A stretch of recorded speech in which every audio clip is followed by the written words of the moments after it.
Hello everyone, my name is Gabby, and welcome back to another Dragon Ball Super review, this time reviewing episode 19. Ever since Frieza's death, his army has been in shambles, so the commanding officer Sorbet, along with another high-ranking soldier Tagoma, decide the only remaining option is to go to Earth, find the Dragon Balls, and use them to bring Frieza back to life. And considering the Pilaf gang had only just finished grabbing all 7 Dragon Balls, this turns out to be even easier than they expected.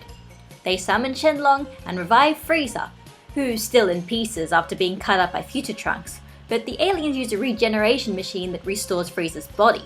The Emperor of the Universe is back and ready for vengeance. Presumably. So, what did I like about this episode? Well, I'll be completely honest, this episode was almost a complete, at some points even like shot-for-shot, remake of the beginning of Resurrection F, which I guess is alright, but it's really hard to review something that I only saw a few months ago, really. But one of the few things I did enjoy was the few deviations they made from the original. For one, there was the scene with Tagoma and Chisame and Sorbet all talking about whether they need Frieza back, and Tagoma in particular doubting whether Frieza is really going to help bring the army back to its former glory. I think that was really interesting, and I think that was a really great way to add a little more personality to these characters who we might see a bit more of, I'm not even sure, because they didn't really do that much in the movie proper, except for bring back Frieza obviously. So it was actually very interesting to have these people at least have sort of something more to them other than just being Frieza soldiers. And then the other major deviation from Resurrection F was there was a strange, familiar looking frog that was watching the spaceship go off.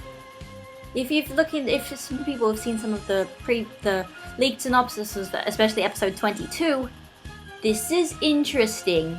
Honestly, it's implying that while perhaps the beginning of this is almost exactly the same as Resurrection F, once we start getting to the fights, it seems like there's going to be some major material for deviation, and that is going to be interesting.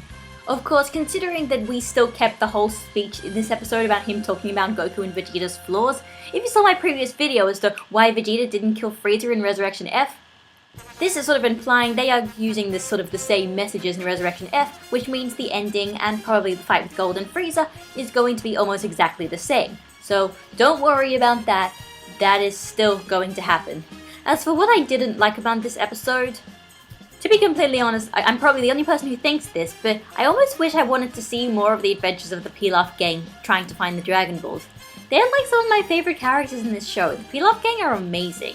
And honestly, I thought in the original that like them going on an adventure with the Dragon Balls, or even them trying to get the Dragon Balls with Sorbet and Tagoma like accompanying them, I thought that could have been an adventure all in of itself, but they decided to just skip to the end, which I sort of understand why they did it. They want to get this arc over and done with, presumably, so then they can move on to the new stuff. As for next episode, it looks like there are going to be a few bits of deviations, but I'm definitely looking forward to next episode because we are introduced to the best character in like all of Dragon Ball now, Jaco. Jaco is best character, hashtag, I love Jaco.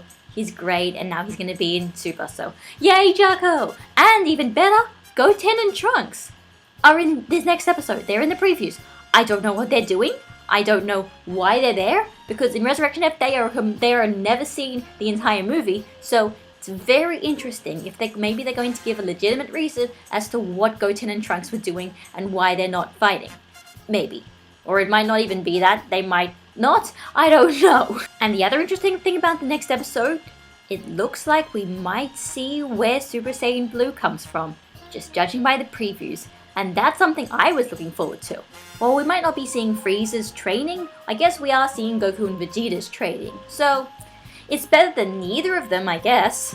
So yeah, you might have noticed it's been very hard for me to come up with opinions on Dragon Ball Super Episode 19. And that's because, yeah, at some points it almost felt like they were literally remaking the beginning of Resurrection F, shot by shot. And although it didn't really feel like it dragged, even though I'm sure it probably went faster in the movie itself, so that's one good credit on Dragon Ball Super.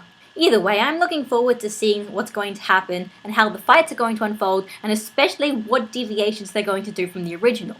I know they're probably not going to deviate the major points, and they're not going to deviate the messages, and they're not going to deviate some of those plot points that everyone seems to hate, but they are going to deviate some of the fighting, and that will be interesting. I mean, that's what I'm watching Dragon Ball Super for. So this is Gabby signing out, and I'll see you all next week. Bye guys!